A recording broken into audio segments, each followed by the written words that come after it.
আসসালামু আলাইকুম everyone, welcome back to my channel roast. Roast আসলে এমন একটা রেসিপি, ছোট বড় সকলেরই কিন্তু খুব পছন্দ। আর এই রোস্টটা যদি হয় বিয়েবাড়ি অথবা বাবুর্চি স্টাইলের, তাহলে তো কথাই নেই। আর এই রোস্টটা আমি তৈরি করেছি ফার্মের মুরগি দিয়ে।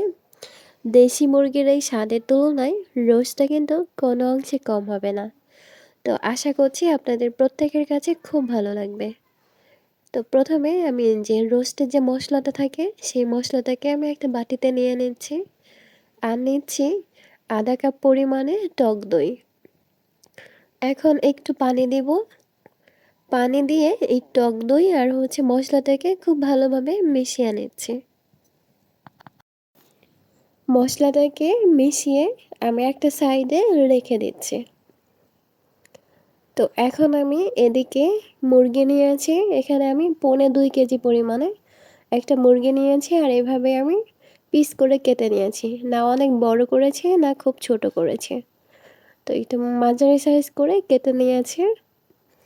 তো এখন আমি এর মধ্যে দিচ্ছি লবণ। লবণ দিয়ে খুব ভালোভাবে মাখিয়ে নিচ্ছি। তো মাখিয়ে 5-6 মিনিট আমি এভাবে রেখে দিব। তো এখন চলে আসলাম চুলায়। তো এদিকে আমি তেল দিয়েছি 1 কাপ পরিমাণে, আর 1 কাপ পরিমাণে পেঁয়াজ দিয়েছি। তো এখন এই পেঁয়াজটাকে আমি বেরেস্তা ভেজে নিচ্ছি। পেঁয়াজটা লাল লাল হয়ে গেলে আমি ওই পর্যায়ে দিচ্ছি 1 টেবিল চামচ পরিমাণে ঘি। ঘিটা দিলে কিন্তু ফ্লেভারটা ভালো আসবে, আর বেরেস্তার কিন্তু মুসমুসে ভাব চলে আসবে। তো বেরেস্তাটাকে উঠিয়ে রাখলাম। তো এখন আমি আরেকটা প্যানের মধ্যে দিয়েছি তেল। তো এখন আমি রোস্টের পিসগুলোকে ভেজে নিচ্ছি।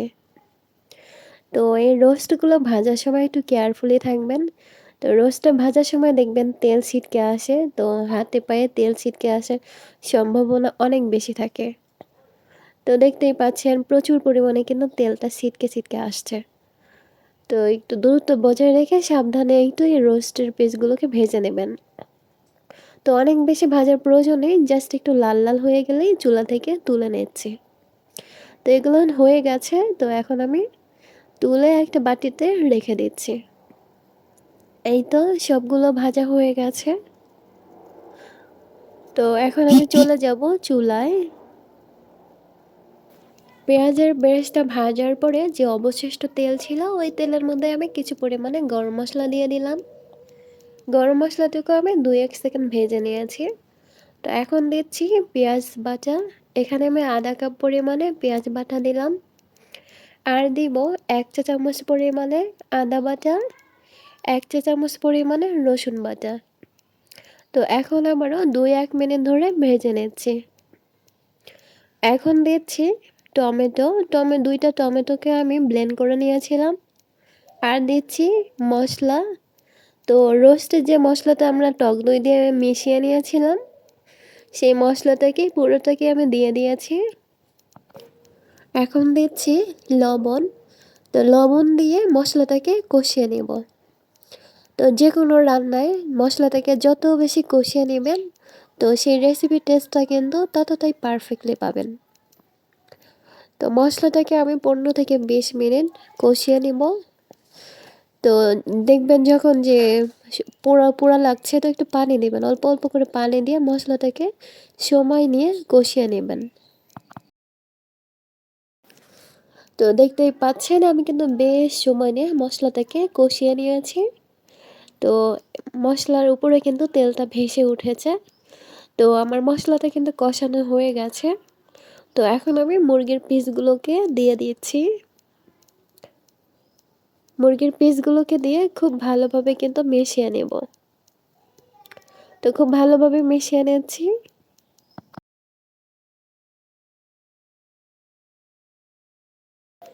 এখন এই চিকেনটাকে মশলার সাথে খুব ভালোভাবে কষিয়ে নিচ্ছি। 5-6 মিনিট একটু কষিয়ে নেবেন। তো কষাতে কষাতে দেখবেন যে তেলটা যখন উপরে ভেসে উঠেছে, তো ওই পর্যায়ে বুঝে নেবেন যে এটা কষানো হয়ে গেছে। তো এখন আমি একটু ঢাকনা দিয়ে ঢেকে দিব। ঢাকনা দিয়ে ঢেকেও আমি একটু ২ মিনিট ১ মিনিট পর পরে এভাবে ঢাকনাটা তুলে তুলে নেড়ে নিব, দেখব যে যাতে পুড়ে না যায়। তো অলমোস্ট কিন্তু এভাবেই রান্নাটা হয়ে যাবে। তো 80% এর মতো কিন্তু এটা আমার সিদ্ধ হয়ে গেছে। এই পর্যায়ে দিয়ে দিচ্ছি ১ মগ লিকুইড দুধ। কেউ চাইলে গুঁড়া দুধও দিতে পারেন। তো দুধ দিয়ে খুব ভালোভাবে মিশিয়ে নিয়েছি। তো ওই লিকুইড দুধটা দেওয়ার অবশ্যই চেষ্টা করবেন। তো দুধটা দিলে কিন্তু টেস্টটা পারফেক্টলি পাবেন। তো এখন আমি ঢাকনা দিয়ে ঢেকে ২ থেকে ৩ মিনিট জাল করে নিয়েছি। তো এখন দিয়ে দিচ্ছি কাঁচামরিচ। আর দিয়ে দিচ্ছি পেঁয়াজের বেরেস্তা। দিয়ে আবারও ২-১ মিনিটের জন্য ঢেকে দিচ্ছি।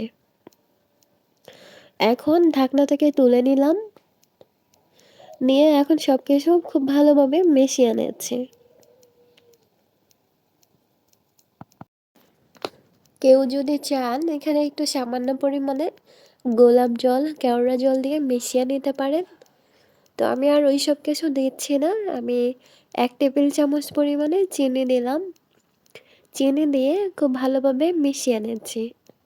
মিশিয়ে ২-১ মিনিট আবারও জাল করে নিব।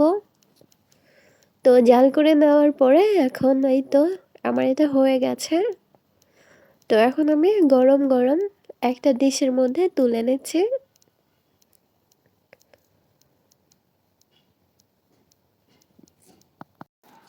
দেখতে দেখতেই তৈরি হয়ে গেল ভীষণ মজার এই রোস্ট। শুধু এটা দেশি মুরগি নয়, ফার্মের মুরগি দিয়েও তৈরি করা যায় ভীষণ মজার এই রোস্ট রেসিপি। তো আশা করছি আমার এই মজার এবং সহজ রেসিপিটি ভালো লেগেছে। তো ভালো লাগলে লাইক, কমেন্ট আর শেয়ার করতে ভুলবেন না। তো ভালো থাকবেন, সুস্থ থাকবেন।